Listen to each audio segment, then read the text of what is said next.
My name is Brett Davey and I am the creative director for Cartoonito in the UK. Cartoonito Tales came about 2 years ago initially. Our programming team were keen to have a storytelling show.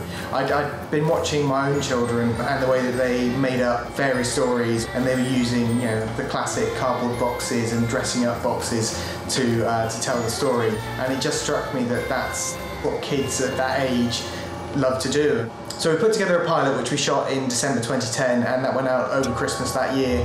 That went really well. We were really pleased with how it turned out, and it seemed that parents and their children really identified with what we were trying to do. So we decided to try and make more. Choosing the stories was a difficult task. We knew that we wanted to stick with traditional stories that people knew and loved. And we started off with a list of about 15 stories that we thought could work. And initially we kind of thought of fairy tales straight away, and we were kind of listing all of those, and then that kind of broadened out and we were looking at operas. The success of the Nutcracker meant that we could use some pieces that had been set to classical music as well. So Swan Lake, the Magic Flute. The Lonely Giant is a fairy tale that maybe people wouldn't know of so much. It's nice to introduce something new that people aren't necessarily going to know straight away. And then Emma set to work on trying to turn them all into 12-minute pieces of TV.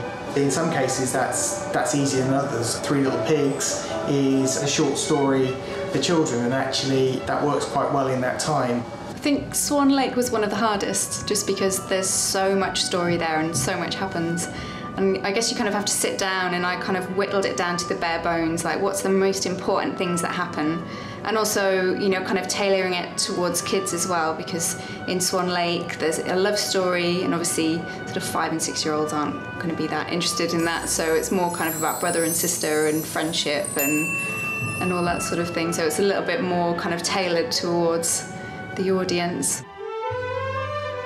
Jackie Badham, who was the original producer on the series with me, she effectively put together the whole 10 episodes. Unfortunately, she booked to go travelling, and the way the timings worked, it meant that she just wasn't going to be around for the filming. Last Christmas, I was watching Cartoonito with my daughter, and there was the Nutcracker.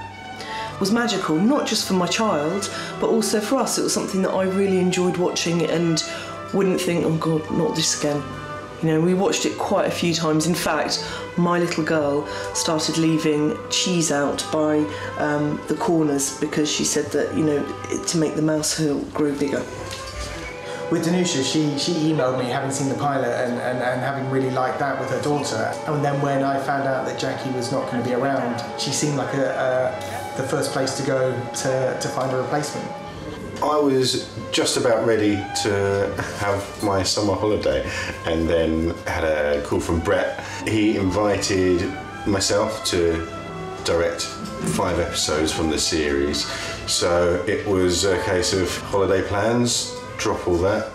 Absolutely wanted to be a part of this. You have to accept that there are so many different parts of the process, so many layers to go through. There's the writing, then there's the pre-production, then you're shooting it, and then you're editing it, and then it goes out to the visual effects guys to put all the sparkles and the sprinkles on, and then it comes back and you have to do the audio, get the music right, get the voice, lay all that back, mix in the sound effects, and then finally at the end you make the colours look as beautiful and as rich and as saturated as you possibly can, and then hopefully at that point you watch it back and you go, yeah!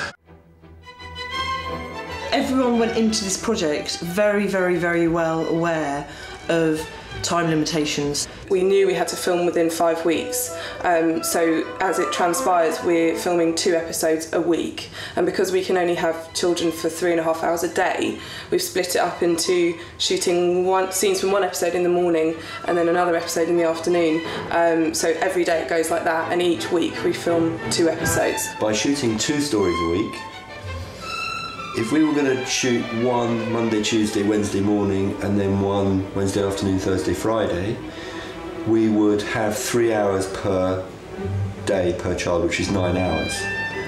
But by doing 1 set of stories in the mornings and 1 in the afternoons, we have potentially 15 child hours per story.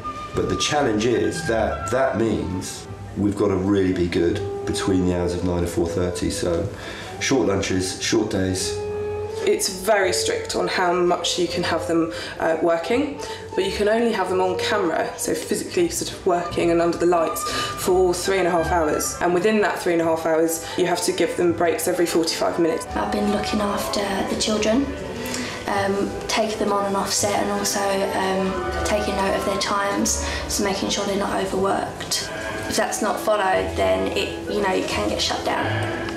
Which is not, it's not good. It's not a good thing. Well, Jay will come in the morning, show us the animatic, we'll look through the shot list, and then we'll discuss which shots could go with other shots. With, this kind of production, unless you have the vast majority of your shooting day tightly scheduled and sticking to it and really getting the meat of what you need, you can't afford yourself the time to play. On a production like this, you can get another camera there within an hour, you can get another piece of kit, you can even probably get another crew member if you have to, but you can't get another child there.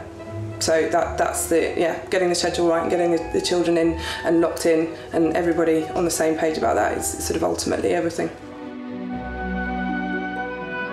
People do say don't work with children and animals, but I think that you could either make that list as big as you want or as small as you want, because having a great crew and a great team and great support around you and great backing, then actually I think it's really easy. You do have to keep in mind that working with kids, they have a limit, and their physical abilities or their stamina, you can't keep working a child like you would a grown-up doing the same repetitive thing over and over again, that you get an awful lot in this sort of production. So you have to be really appreciative of that. You have to, understand that you're working with mini people.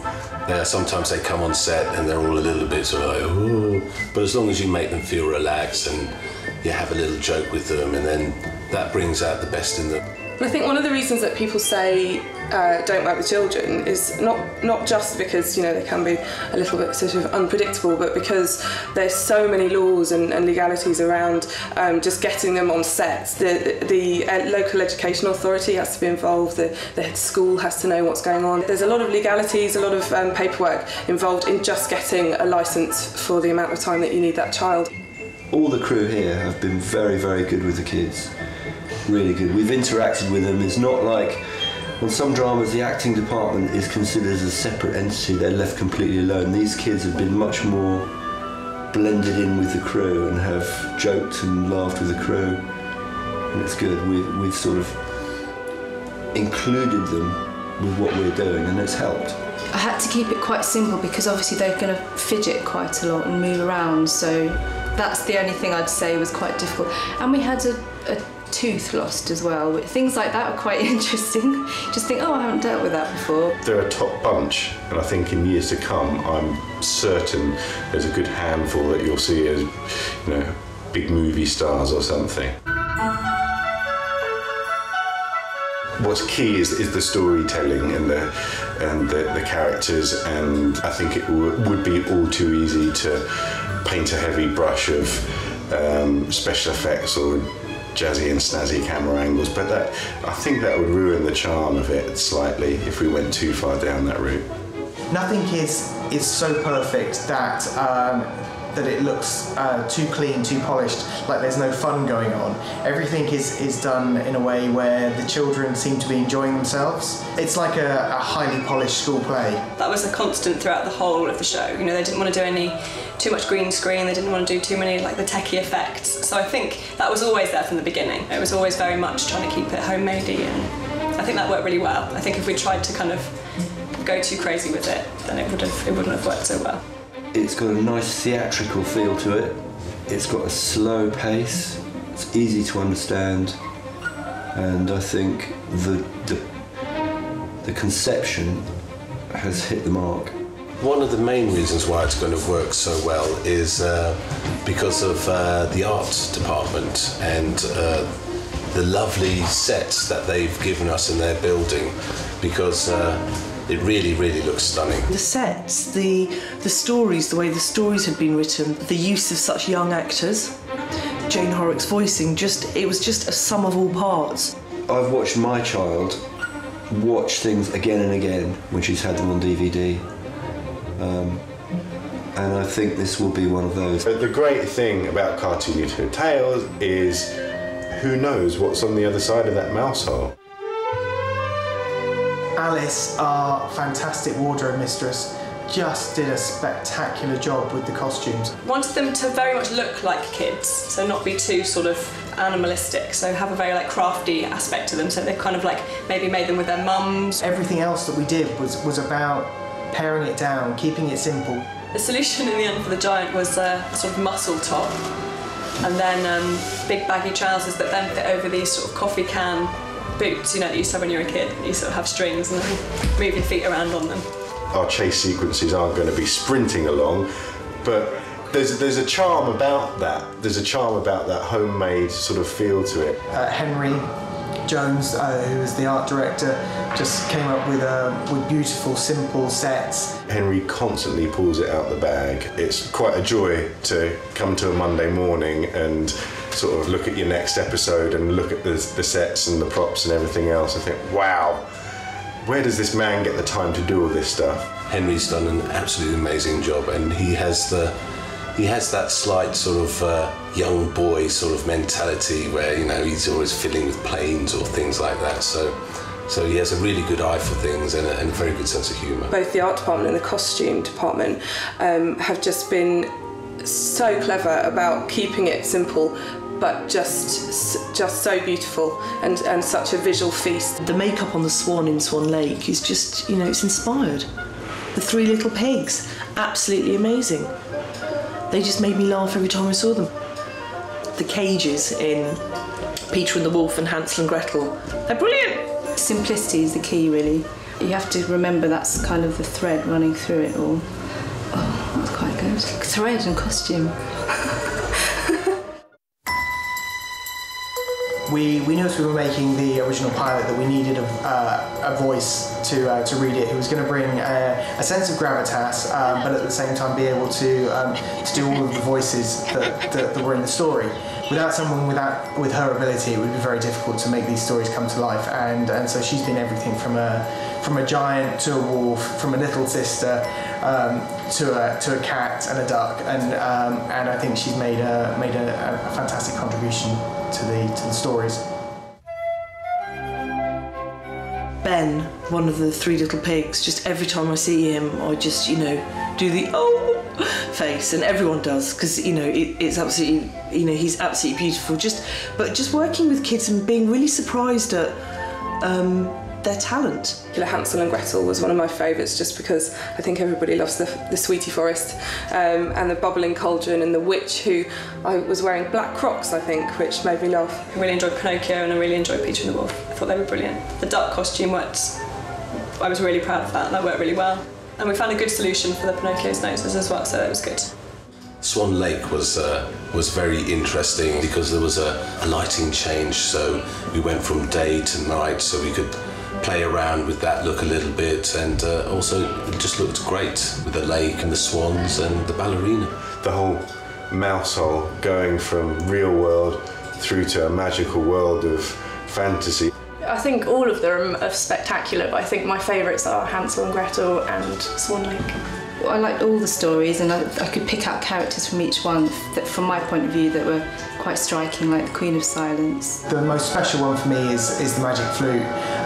Unfortunately, one of our actresses broke her wrist just before filming, and so we drafted in my eldest daughter to be one of the flower fairies, and you know, I have to love that one.